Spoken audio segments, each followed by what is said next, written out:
This is just me. This is who I am, and this is who I would like to be going forward.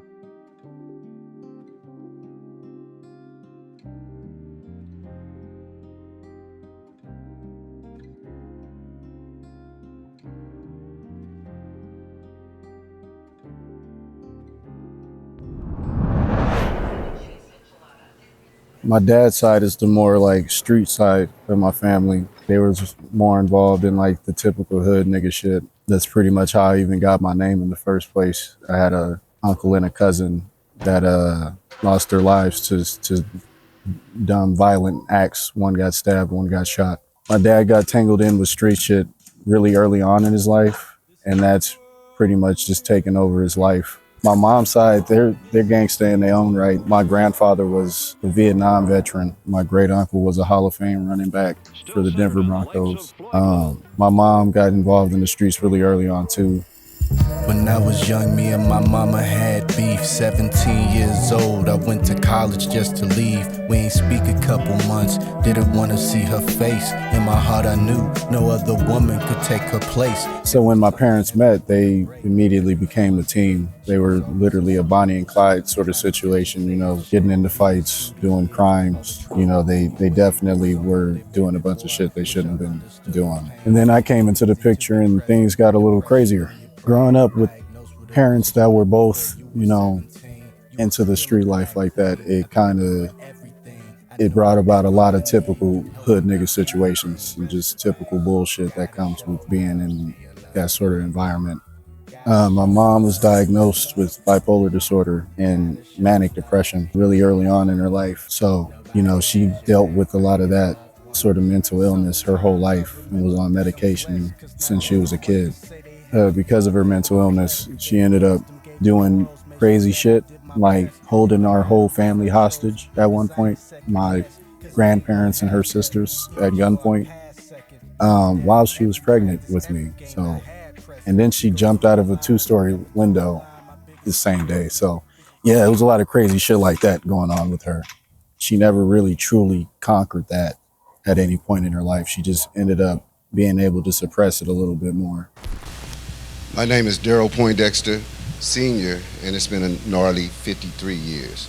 And my dad, he was just straight up criminal. He was doing shit in the name of, you know, trying to provide for me and my mom. Unfortunately, that led to him going to jail. My dad was on the run after I was born. Eventually, he was caught and he went to jail for, I don't know, he didn't get out till I was like 5. I want to say. Growing up in Vegas, you know, I was going to daycare. My mom was going to cosmetology school. I ended up going to Boys and Girls Club for a little bit. You know, I was for some reason being picked on by like the other kids out there. You know, they were putting me in elevators and then locking the elevator and leaving me stuck in there. And then the firefighters would have to come and like get me out and shit. One kid fucking handcuffed me to some stairs for no reason and just left me there for hours. Another kid tried to drown me. Some fucking creep was trying to like get me to his house to play video games. There was a lot of weird shit like that going on. I don't know, it was just very evident early on that it was not clicking living there.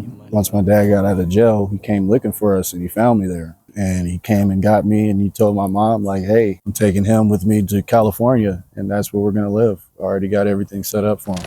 Look, these niggas don't even know each other. Look, about the fucking laundromat. Look, for sure fucking on the dryer. Suck his dick. Growing up in North Long Beach was like pretty much my real formative years, hanging out with like people in the apartments and then going to school. And when you meet like other kids for the first time, you realize how like different their lives are. You know, I figured out really early on that my situation and just me as a person was different than a lot of the situations going on around me. And because of that, I got into like a significant amount of fights just around the apartments and at school. And then I started to try to get away from all that. Started playing football with a couple of my friends and shit. Joining like the Snoop League. Yeah, I started playing football. I started getting into music. Started listening to music a lot more. I was listening to like fucking pop music and then rap on Dat Piff and shit. I was listening to all sorts of mixtapes and shit on there. Mainly just Young Money and Drake and Wiz Khalifa and shit like that. A$AP Rocky. I stayed in North Long Beach from like age 6 to like 15. And then that's when I moved to Vegas with my mom because shit started getting a little fucked up over there where I lived with my dad. And that was kind of like the point where I started actually getting into like creating stuff. By that point, I think I downloaded Photoshop already and started playing around with it in FL Studio. All right, this is Jimmy's fucking dumbass interview. Question number 1. In your song, Aquarius, why did you say, Casey? Let me stop you right there. See, you already heard it wrong. Alright? So don't come at me like you know about what my music is about if you don't even know what it's about, my nigga.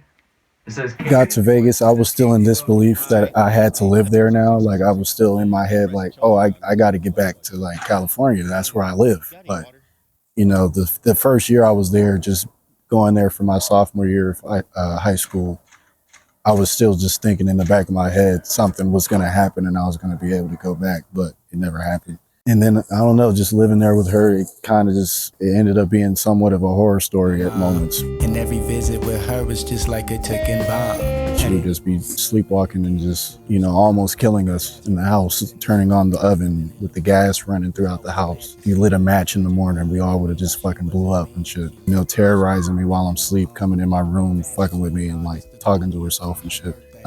Because when she couldn't take her medication, she would hallucinate. Literally, like the first month I was there living with her, her birthday came up. I heard her beating a dude up downstairs at her birthday party. Somehow the cops got involved and I had to lie to the cops. It was just a mess. I'm coming for booty, your boy is a pirate. Pause.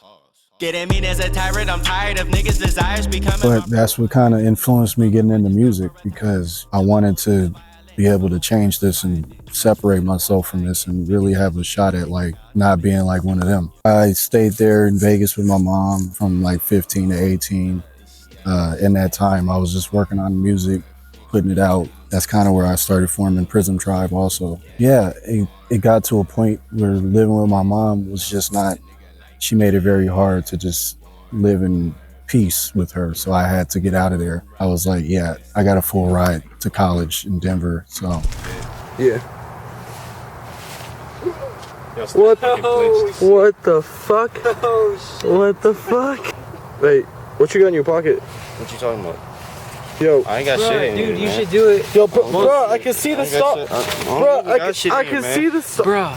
that was like the first time I was really on my own. I had to figure out what I was going to do with my time, you know? Once it was apparent to me, it was clear to me that this is what I wanted to do. I ended up skipping classes my second semester because that whole first semester, all I could think about was just, why the fuck am I here wasting time when I know what I want to do? Yeah, that pretty much ended very early for me. So after the second semester started, I was just like, fuck it, I'm gonna just move back to Vegas with my mom and just try to stomach this shit and figure out what I'm trying to do with this. All right, so Prism Tribe is an art collective, you feel me? We got rapping, producing, acting, modeling, graphic design, fucking all of that shit.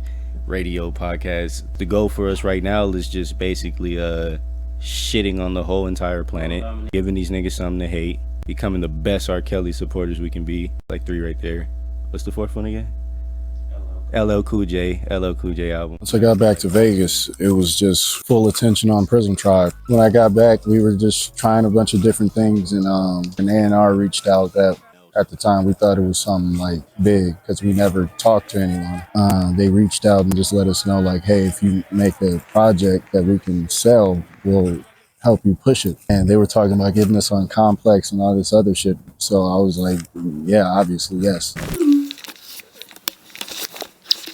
Please announce yourself.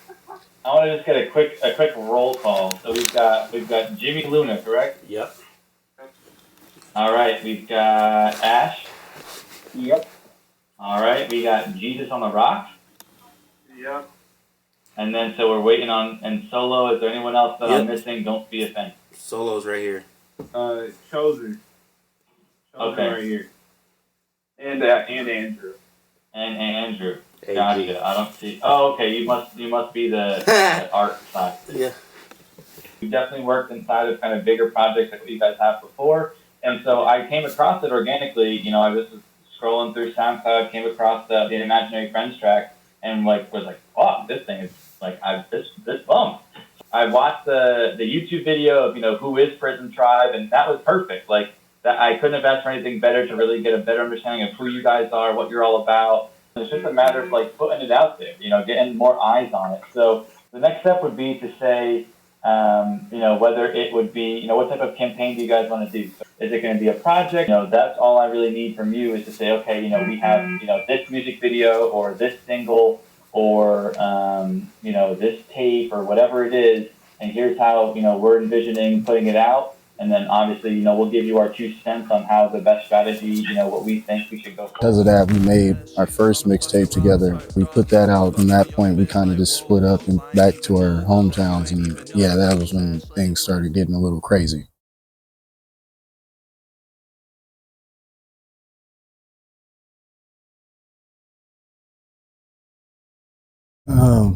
In July of 2018, lost my mom, passed away, and I had to plan the whole funeral myself. I was living with my dad in Oklahoma at the time, so I flew out to Vegas, and he literally paid for everything. He paid for her to be buried, and, you know, it was a hard time for me because although me and my mom, we had like a complicated relationship, it was just, I knew she loved me at the end of the day, and I loved her. So when I found out she was gone, it was just devastating. Handled her funeral for her. From that point, I was just like, look, my whole plan was to end up back here in California anyway. So like, let's just go from here to California and figure this shit out. Even if I got to be homeless for a little bit, I'll make it happen. Me and my friend Sanders moved out to LA, stayed in this shitty little hostel. You know, from there, I just figured it out.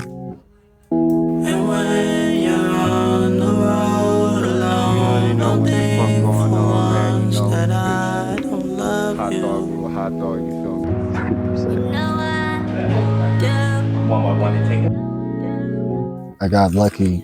My good friend now, Leon, he helped me and let me stay with him for a little bit. I didn't even know him at the time. He just was a coworker of mine, and he ended up helping me out a lot. So yeah, shout out to him.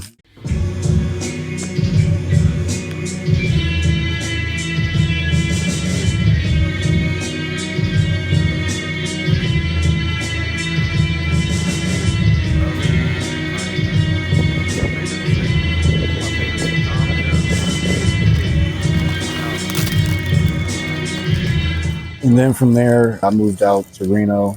I tried to work at Tesla or Panasonic for a little bit, and I was just making car batteries for the Tesla cars, 12-hour shifts. It sucked. And from there, the group had to regroup, and we figured out a way to try to get together, but unfortunately, we ended up coming back together in California on the literal day the pandemic hit. And through the pandemic, we figured out ways to stay afloat. We ended up getting in rooms with people we never thought we'd end up in the room with. They told us they were going to help us out. They never really did. We ended up releasing an album together, Dog Days album. It was a bittersweet experience because it was fun to finally be doing shit that I felt like I should have been doing, but at the same time, I wasn't really happy. It was kind of just a weird time. Then in 2021, started to put together what would become Gnarly. And Gnarly was a fun experience because it allowed me to like finally do an idea closer to full scale than I ever have been. Tell me what you see when you're looking at me. 2 days, I'll be in your top 3. Little black kid, know that you could go far. Don't fall for the ooh la la. It's been a rough 2 years, why you hating on me? Tell me why you hating on me.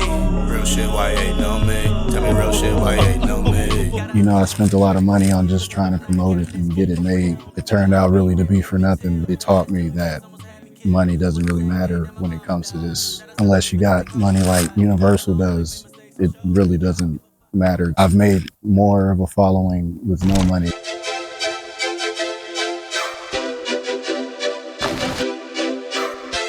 Knew the day we graduated high school. I released Ghetto Land. I was just frustrated with how the whole music scene was, and it just kind of came out into the form of that album. I started creating more music, and that ended up becoming Do What Makes You Happy. I just wanted it to be known that while I have this platform, that I just wanted to let people know the type of artist I want to be and just talk about the things that I want to really get through to people. You know what's up, nigga? And then now we're at SHAZAM. With SHAZAM, I just wanted to push the boundaries of what a hip-hop album can sound like these days. Really try to figure out a way to get people to understand that real magic is just figuring out how to make something out of nothing. And that's why we go to magicians, because they make us for a second believe that literally anything is possible. Working on it was pretty easy because it was just another day at the office, basically. If there's anything I want people to take away from just any of this, my story, I just want people to know it's possible to disregard all the shit that you have going on directly in front of you. Even if it's bad, you just figure out a way to still be you and still get the things that you want. You know, a lot of people feel like they got to do shit just because it's right in front of them or because people say it's cool. I'm literally becoming living proof that you can do whatever the fuck it is you want and do it at full capacity. Don't half-ass it. You can't really control anything else, so do what you need to do. Just be yourself.